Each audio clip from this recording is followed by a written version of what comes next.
Hey everybody, we're here to check out the Vampire Counts Campaign walkthrough. So, looking forward to this for a while. Quite a while. Sega.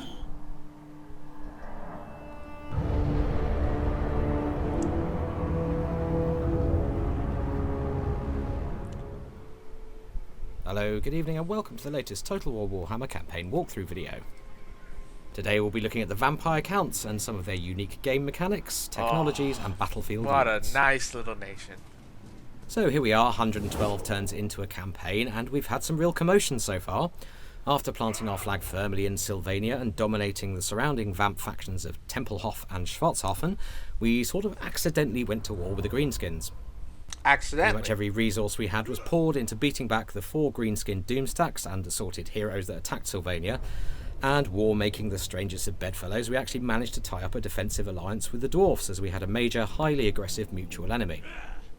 During that period, the dwarfs also confederated with Zufbar, nearly doubling their settlement and army count. And despite the fact that our corrupted lands were causing the dwarfs attrition, they chose to sally an army out of Zufbar to help us out in the defence of Waldenhof here. As you can see, the dwarfs now form a solid buffer between us and the Greenskins, and they've been steadily rolling them south since, leaving us a period of relative calm in which to focus on expanding northward. We've taken the town of Essen from Ostermark, Dwarves and we're now and gearing up for an undead, assault best on alliance. Beckhafen.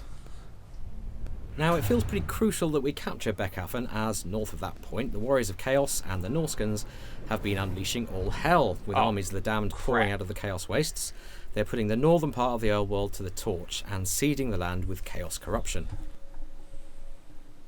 So they're hidden by the Shroud at the moment, but there's Chaos Warrior and Norscan armies here seething westward, threatening the lands of the Empire. So we need to exploit this period of calm at our end of the map, in preparation for the coming of this guy, Archaon the Ever-Chosen.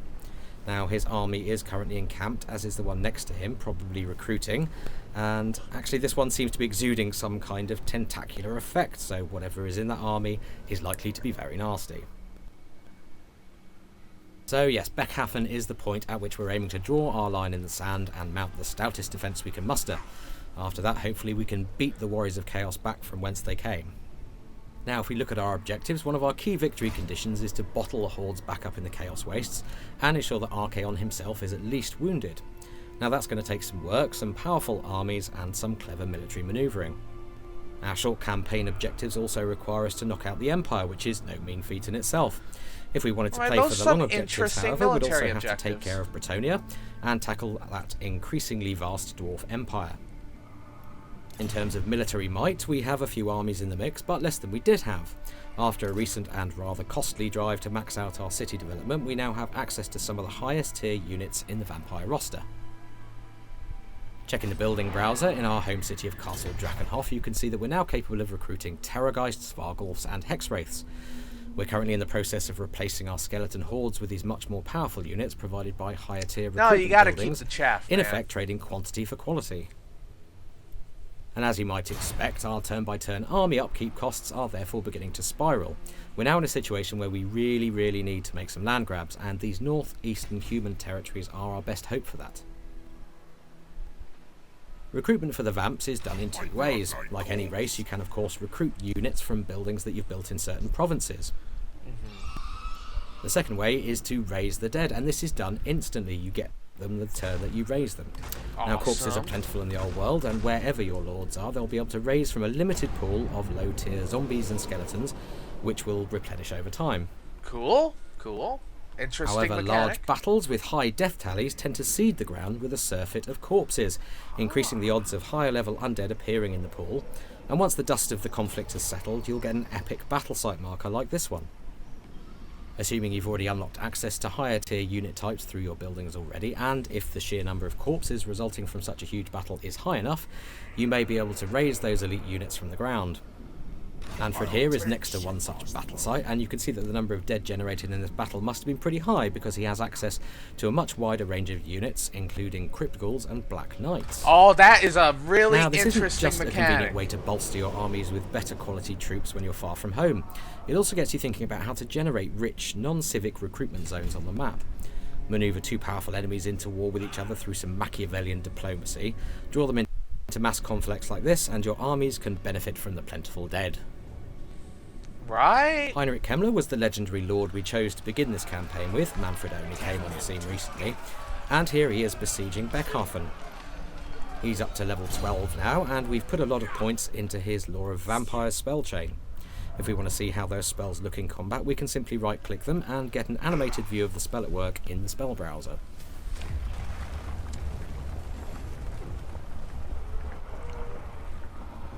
Now, raise dead in battle. Does that let you keep the units you raise during the battle?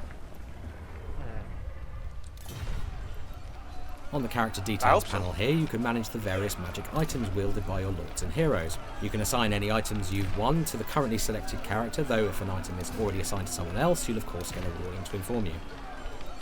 Technology-wise, we're making good progress researching the 4 vampiric tomes. The Book of Archon here brings buffs to zombie and skeleton units, along with Graveguard and Black Knights. De Noiro's Blasphemous Bestiary brings improvements to various bestial units, such as Fellbats, Direwolves and Vargeists. Master of the Swarm is actually an excellent early win, as it brings some much-needed survivability to your otherwise unarmoured and slightly brittle Fellbats. The Lamian Book of Blood improves many campaign game aspects, such as growth, diplomacy, and the spread of vampiric corruption.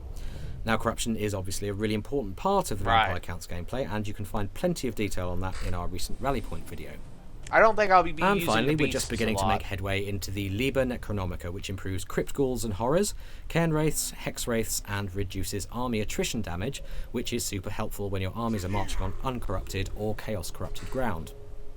We're currently researching Soulbinder in order to reduce the recruitment and upkeep costs of our newly available Hexwraith cavalry. You really should have done that first. But as you'll see, there are some very good reasons for that. Among other fearsome high-tier undead units, Manfred is marching with some Hexwraiths in tow, so let's take a closer look at them. While the physical stats of the Hexwraiths was that a renaming button I just saw? It's their various traits which make them uniquely powerful. First off, they have super high physical resistance, making them all but immune to regular or non-magical damage. They also cause terror, which brings a major morale debuff to whoever I love passive abilities. But it's their attacks which are perhaps their most impressive aspect, as they do a combination of armor-piercing, flaming, and magical damage, the latter ignoring the majority of regular armor and enabling Hexwraith to literally scythe their way through most unit types. In short, these are some of the best cavalry in the game, and that is reflected in their high upkeep cost.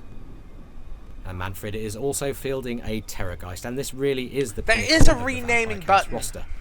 A winged, terror-causing behemoth. You can rename your units. You haven't been able to do that since 290 Empire. Points of armor-piercing damage. Couldn't even do that before Empire. Empire was the only one that lets you regenerating rename hit them. points during the course of a battle. Being a desiccated bag of magically bound bones, however, it is somewhat susceptible to fire damage. So, if you're facing one in battle, your flame spells will definitely have a priority target. Okay, we're going to leave Heinrich and the Vampire Counts there for now. Tune in again soon when we'll be taking a closer look at these terrifying high-tier undead units in battle. Gotcha, man. That's cool. So, there was definitely a rename button for units. That's awesome. I love the ability in Empire to rename your regiments. I kept forgetting about it, so whenever I rediscovered it, it was awesome. But I like that. That's pretty good. Oh, I'll be renaming all the Empire regiments. I'm going to have my Carnibus Great Swords again. Anyways, so that was this video. Relatively only 8 minutes long. But, moving on, I think. What was the next video? Amulet of Sea Gold, I think? I think so. See you in a bit.